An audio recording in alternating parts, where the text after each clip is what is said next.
What is up, guys, and welcome back to the channel. Okay, my name is Ezekiel. This here is Not Farms. We talk rabbitry and more. So if you are interested in rabbitry, if you have passion for rabbit farming, please subscribe to the channel, okay, because this is the right channel for you. Okay, so for today's episode, it's been quite some time we've not uploaded. For today's episode is something more for the new farmers out there. Okay, so if you are a new subscriber, please make sure you subscribe to the channel, because this video is purposely meant for you guys. Okay, however, other older farmers can benefit from it.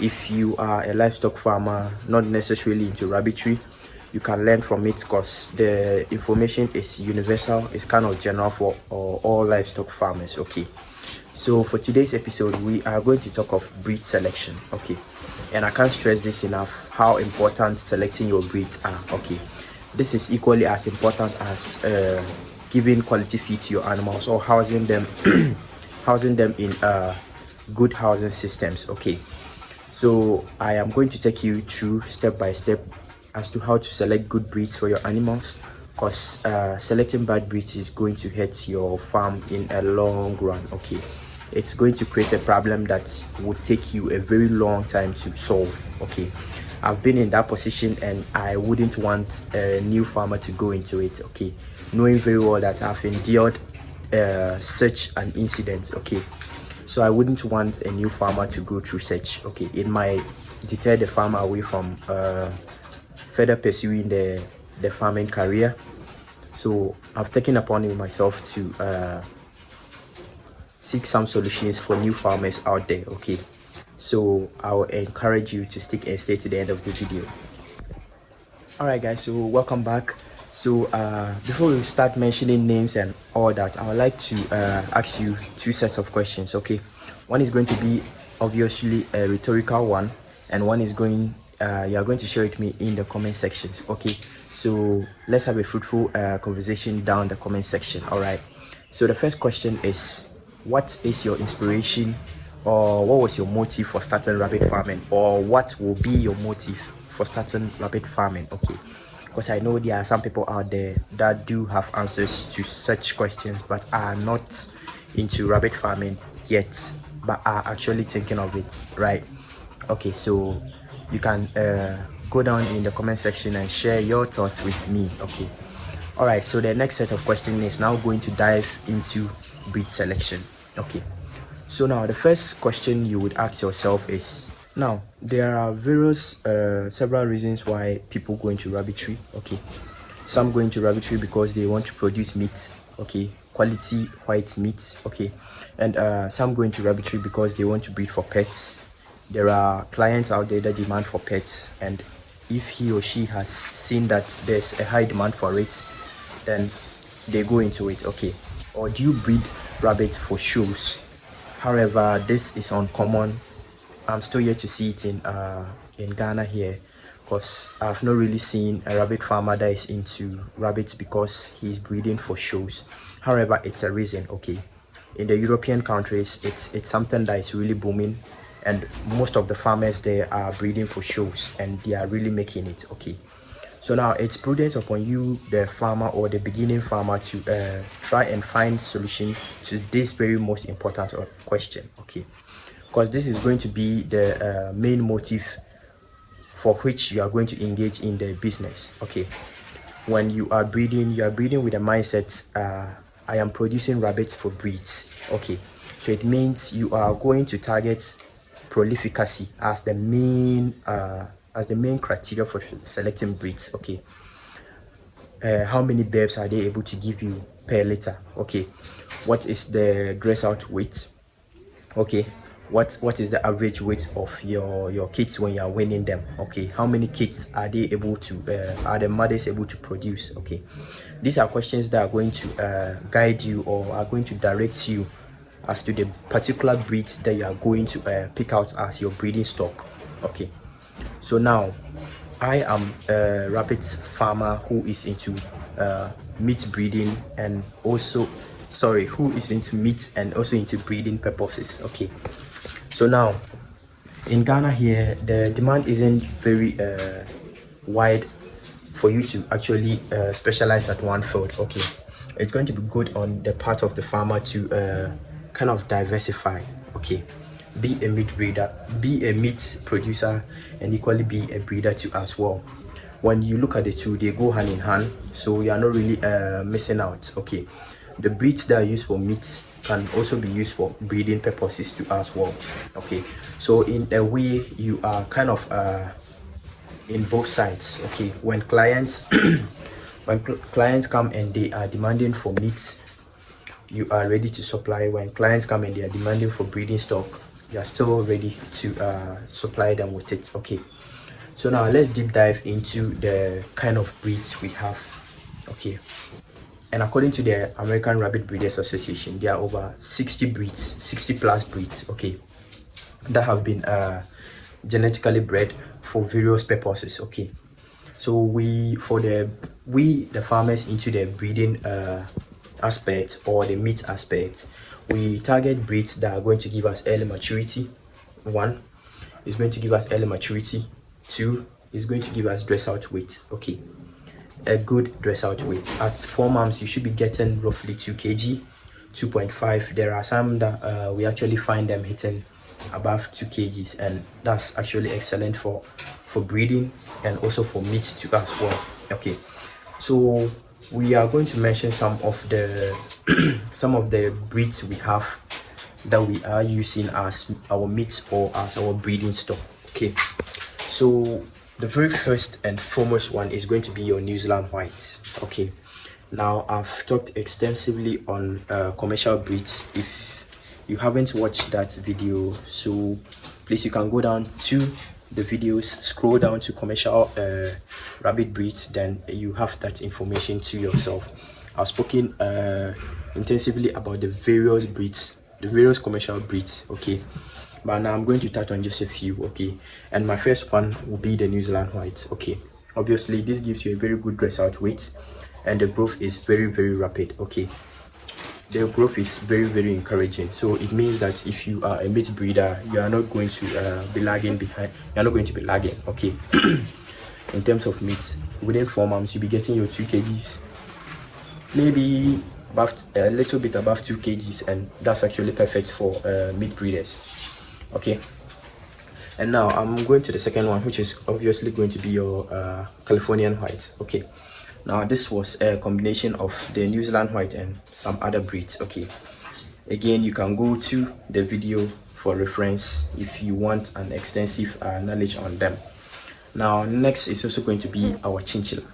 Now this is my personal favorite, and it equally gives you good dress out weight, good growth, and good litter size. Okay, when the does are delivering, they give you at minimum you get 7, and you get the mortality rates being 2 or 1, and it's actually very, very encouraging, because if you have several does giving birth to 7 and you losing 1 each from each litter, it's worth it. It means that your farm, your management systems are very, very they are of top notch. Okay, and you need to keep it up. Okay, so now the third breed is going to be your cinnamon. Obviously this equally a good breeder and a good and a good breed for meat too as well. So now I can go on and on. We have the Beverins. Okay, we have the Palominos, we have Cottontails. These are all very excellent breeds for breeding and for meat too as well. Now for us meat and breeding farmers, we kind of crossbreed these breeds to get the best optimum out of them, realizing that if you are crossing a Californian white with a New Zealand, it tells you the kind of output that you'll be getting. Okay, it's going to be very, very excellent, because you are breeding for meat and also for breeds too as well, and you'll be getting the optimum performance out of each. Okay, so next step would be for you to get informed, and this is going to translate to finding out records of the animal. Don't just go and acquire the animals for yourself. So let's take it in the case where you are not directly going to pick up the animals from the farm, and let's take it another person is doing it for you, or the farmer is transporting them to your location. Okay, what do you do? So now what you do is that you ask for records of the particular breeds you're acquiring. Okay, who was the father of the breeds, who was the mother of the breeds. Ask for the offsprings, that's the siblings of that particular animal. This gives you an overview of how the animal is going to perform in the future. Ask of weight of the parents. Good if they are having average weights of 3 kgs to 3.5 kgs, some even hitting 4 kgs. It means that the parent of the stock you've acquired is good, and it gives you an idea that the offspring is equally going to grow to that age, if not exact, but it might be more than, or it will be exact. Okay, but there are incidents where they are a bit lower than the parent stock. That too is something that is also real. So it means that you need to make sure you get those informations at hand to give you an overview of the animal they've acquired from the farm. But let's say you are the farmer going for the animals from the farm of the farmer they are acquiring the animals from. Okay, so it means you are going to be directly looking at the animals for yourself. So it means that you have an extra responsibility of inspecting the animals even before taking them to your farm. Okay, so now you are going to physically inspect the animal for signs of injury, because mostly we keep winners in groups, and as they are in groups, we have those that are bigger than the rest, and at times they tend to fight a bit, so they develop injuries as a result of that. So it means you are going to inspect the animal thoroughly for such signs of injuries. So it means that if an animal is injured or was injured in the process, it means its feeding is not going to be very encouraging, and it wouldn't be advisable to pick up such an animal. Even if the farmer is giving it to you at a lower price, please don't pick it. Okay, it will cost you to go in for quality, but I tell you, quality is the way to go. Here on No Farms, we say we value quality. Okay, it's not really about the quantity. Pick the breed that is good, physically fit, and is healthy. Okay, even if it's going to cost you more, please go in for it. You thank me in the future. Okay, so now you are going to inspect the animal for any signs of injuries. Okay, sometimes we have them growing, their teeth going have been overgrown. As rabbits, their teeth never stop growing in their life. Their teeth will always grow. So when you see such signs, it's a no for you, and please don't pick up that animal. Search for the animal that is fit.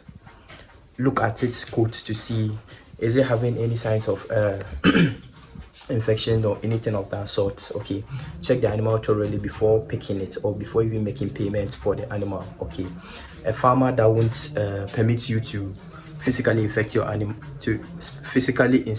animal, then I don't think it's a transparent farmer, or it's a good farmer for you to pick up your breeds from. Okay, remember, picking up breeds, you need to pick up breeds from ideal and known farmers. Okay, pick up breeds from farmers that have practiced the concept of farming for years. Okay, and they are very reputable. You can find them virtually in all medias. They are very recommendable. People are recommending them for you to go pick up your breeds. Those are the kind of farmers that you are going to visit and pick up your breeds from. Okay, and for such farmers, they are ever willing to help you. They are very transparent in all their dealings. Okay, even if you are facing challenges here and there, they are always ever ready to help you.